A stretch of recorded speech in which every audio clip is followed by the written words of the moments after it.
Oh, do we have a good one, Jet fans? I am excited to talk to you about two things today. We're going to react to a Nathaniel Hackett quote at his press conference, and Aaron Rodgers wasn't at practice today. Ooh, was there a setback? We're going to get into all of that. There is nothing quite like an NFL rivalry, and my guys over at Team Wipes have taken it to the next level. As a Jets fan, sometimes it's tough to watch this team every single week, but if you can't wipe your rivals on the field, you might as well do it in the bathroom. Team Wipes has Patriots toilet paper. Look at that, Patriots toilet paper.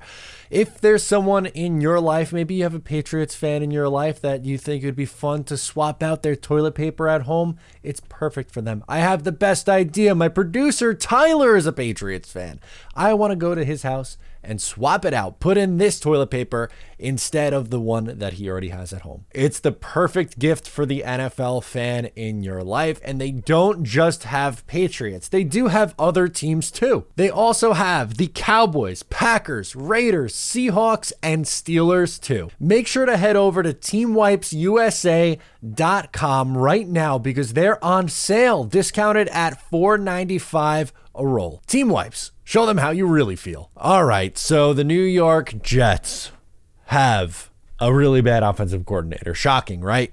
Not really all too surprising. But Nathaniel Hackett gave an answer today at his press conference that was one that baffling, even for Hackett, who I had a reaction last week. We just did this. I went through this last week where he gives this answer where he just shows that he has no clue.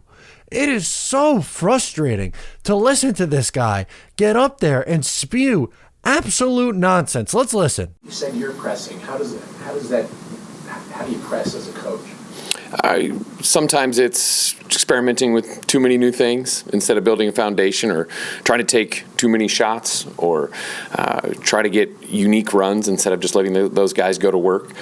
So I think as a coach, we're always looking from within first, because that's what we can control. There's so many things that we can't control when they go out on that field that you want to do everything you can for those guys.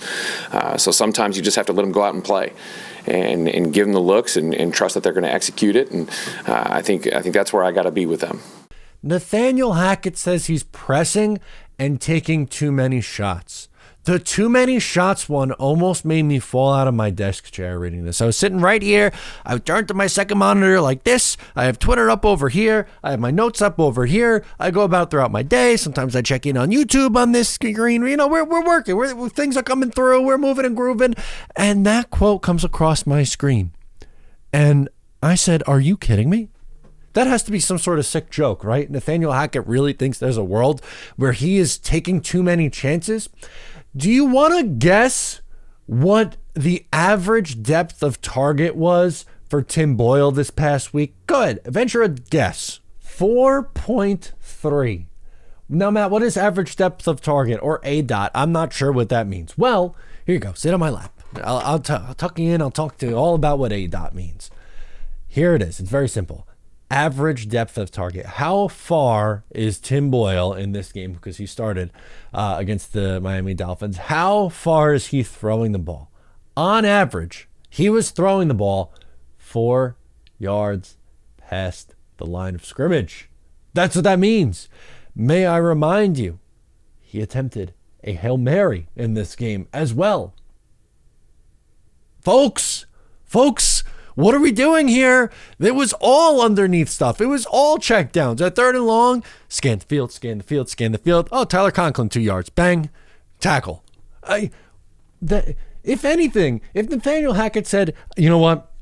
I think I'm really coming out here. I'm way too conservative. We have to get the ball in our best players' hands. We have to take some shots, give our offense a chance. I would say, all right.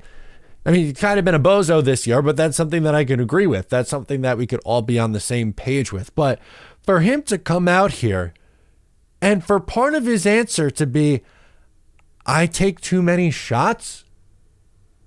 Where's the shots? I'm missing it. Again, this is an offense that has scored 13 points or less for 5 straight games. That is so incredibly challenging to do, especially in the modern NFL, especially in 2023. But this is an offense that is on pace to set the record for the worst red zone conversion percentage and the worst third down conversion percentage. But they're too aggressive? That's their problem. You came away with it. We are too aggressive, taking too many chances. Are you kidding me? Crazy. Absolutely crazy. For the second part of today's video for the latest Jets news, Aaron Rodgers was not on the field.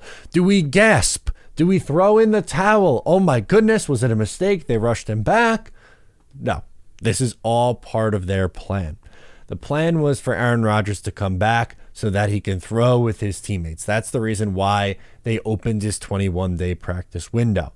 Now, a few things could happen. He does not have to practice every single day. That's not part of his rehab yet.